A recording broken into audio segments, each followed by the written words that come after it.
Bonjour, John-Michael Flo. Bonjour Pascal. Je suis ravi de vous recevoir parce qu'à l'heure où l'horlogerie devient de plus en plus industrielle et s'expatrie de notre territoire, c'est le moins qu'on puisse dire, des artisans horlogers dont vous faites partie ont à cœur de perpétuer le métier dans la plus pure tradition et l'amour du travail bien fait. Vous vous inscrivez vraiment dans cette philosophie artisanale française. Vous êtes horloger mécanicien d'art. Ça veut Oui. dire quoi précisément? Alors horloger, ça je pense que tout le monde connaît, quoique il y a plusieurs façons de voir l'horlogerie. Là, c'est horloger complet, si je puis dire, c'est-à-dire de l'idée jusqu'à la réalisation avec tous les dessins, les esquisses, les calculs. C'est un métier complet, hein, horloger aujourd'hui qui a été beaucoup scindé en plein de, voilà, de plus petits métiers. Et puis mécanicien d'art, alors en fait, c'est tout ce qui est autour des automates, comme ce Lotus que j'ai ici par exemple. Parce qu'il n'y a pas d'école, pas de formation pour tout ce qui est automate mécanique de prestige. Heu, des objets, voilà, qui ne donnent pas forcément l'heure, mais qui utilisent un savoir-faire, mécanique très horloger pour distiller de l'émotion. Ouais, on voit quelques-unes de vos machines. Là, il y en a une qui tourne. C'est l'abeille mécanique. Il paraît qu'elle pointe l'heure en cours grâce à son dard sur un socle tournant. Oui, exactement. En fait, cette œuvre, c'est l'intégralité de l'abeille, est autonome et tout ce qui est dans le corps de l'abeille, tout le mécanisme qui est dans le corps de l'abeille, en fait, est son mécanisme horaire, sauf qu'elle n'a pas d'indication d'heure sur son corps et pour lire l'heure, en fait, il faut la mettre sur un petit socle tournant qui va ensuite permettre, à son qui va l'autoriser à tourner sur elle-même et permettre au dard d'indiquer l'heure, en fait. Alors ça va vite, mais on va revoir les images Mmh. au fur et à mesure. On a vu passer un cheval cabré, mais je vais m'arrêter sur la car-clock pour qu'on colle avec l'image qu'on voit là. Parce que la car-clock, c'est une mécanique particulière. C'est une voiture qui doit vous rappeler quelque chose, ça, Fabien, non? Alors, si je peux citer une Oui, marque, on oui, dirait allez-y. une marque française dont on est fier, si je ne me trompe pas, ce serait bien une Bugatti. Oui, celle-ci est inspirée, que j'ai sur le plateau, est inspirée des Bugatti, ouais, c'est la toute première du nom et celle-ci, c'est la mienne. Parce que c'est une, création que j'ai vendue en 10 exemplaires. Il y en a plus, je veux dire, on me demande régulièrement, mais celle-là, c'est celle que je conserve. C'est très compliqué pour moi, ça c'est un des problèmes de mon métier, de pouvoir conserver mes œuvres, parce que quand c'est des pièces uniques ou des très petites séries, on ne peut pas se permettre nous-mêmes de garder notre propre travail, mais celle-ci, je la conserve. Oui, c'est un mariage entre l'horlogerie et une Bugatti T35, pour être très précis. C'est Exactement, ouais. ça, hein? Ouais, exactement. OK.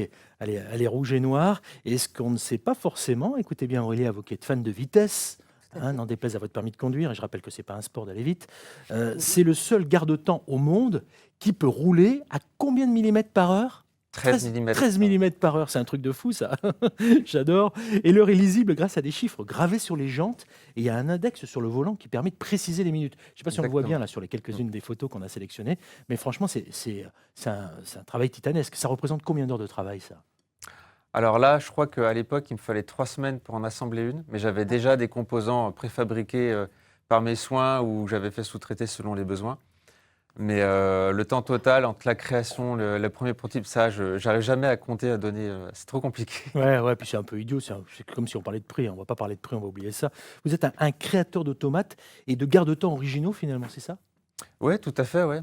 C'est, en fait, le temps, là, comme il est un peu une excuse finalement dans cette, car clock ou même dans l'abeille, c'est, heu, c'est une autre façon d'utiliser mon savoir-faire en horlogerie et de lui donner une forme plus, artistique. Voilà, pour parler de plein d'autres choses. Là, on parle bien sûr de l'automobile, ça c'est quelque chose qui parle aux grands enfants que nous sommes, Ouais, ouais, mais j'aimerais qu'on revoie le petit mais film aussi qu'on a passé tout à l'heure parce qu'il y avait un cheval cabré à un moment. Je voudrais qu'on voit mmh. ces images si c'est possible. Parce que l'art horloger, ne se cache pas uniquement derrière des cadrans et des boîtiers, quoi. Il y a vraiment quelque chose, un savoir-faire unique, quelque chose de particulier là. Mmh. Alors pour moi, c'est important, ouais, de mettre en avant le côté mécanique, dans l'esthétique, qu'il ne soit pas caché, qu'il soit au centre de l'œuvre, en fait, hein. Et alors là, on voit ça, c'était la deuxième version de la voiture qu'on a vue tout à l'heure défiler, 2e modèle qui s'appelait Time Fury.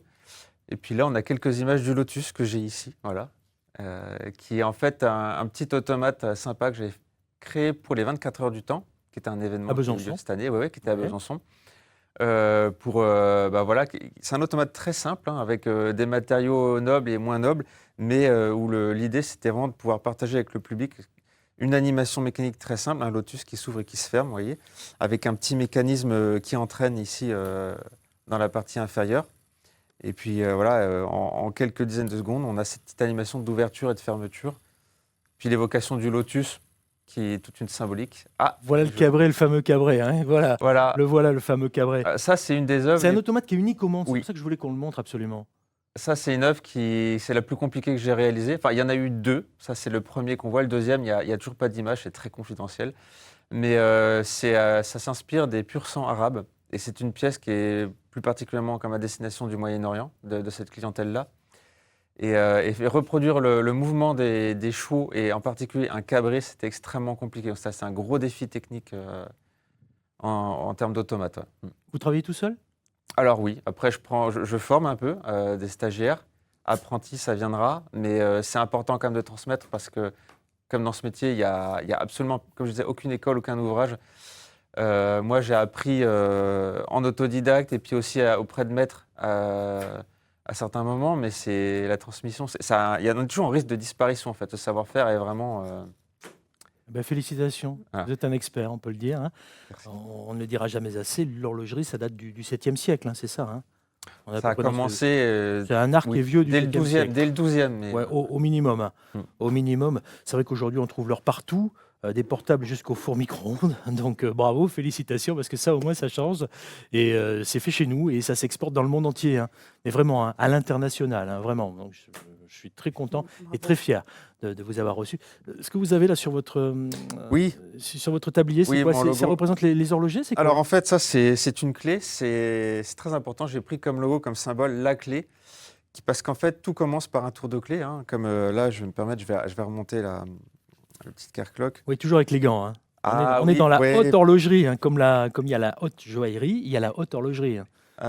Par exemple, voilà, la clé, elle sert toujours à remonter les mécanismes, tels qu'ils soient. Donc là, c'est par exemple la car-clock, où on remonte ici par l'avant. Ouais. Et c'est comme ça qu'on donne la vie à l'objet, parce qu'il n'y a pas d'électricité là-dedans, hein, je le rappelle. Pour Tout est mécanique. Tout est mécanique. Là, c'est pareil, il y a une petite clé aussi qui est dissimulée derrière.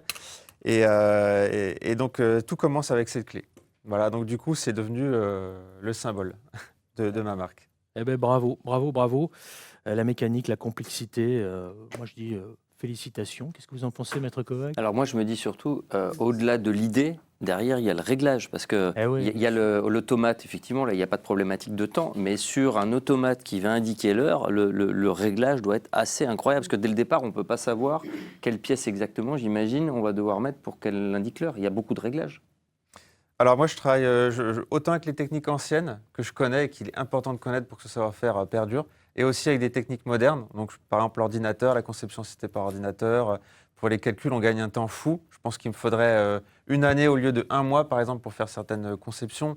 Et puis il me faudrait une armée d'employés, peut-être pour réaliser des pièces où aujourd'hui j'utilise aussi des techniques modernes. Mais dans mon atelier, il y a des mélanges entre des outils anciens qui datent du 19e ou du début 20e, des machines des années 50 qui sont incassables, et à côté de ça, des choses que j'ai modernisées moi-même par ordinateur, gérées numériquement. Enfin voilà, c'est un joyeux mélange.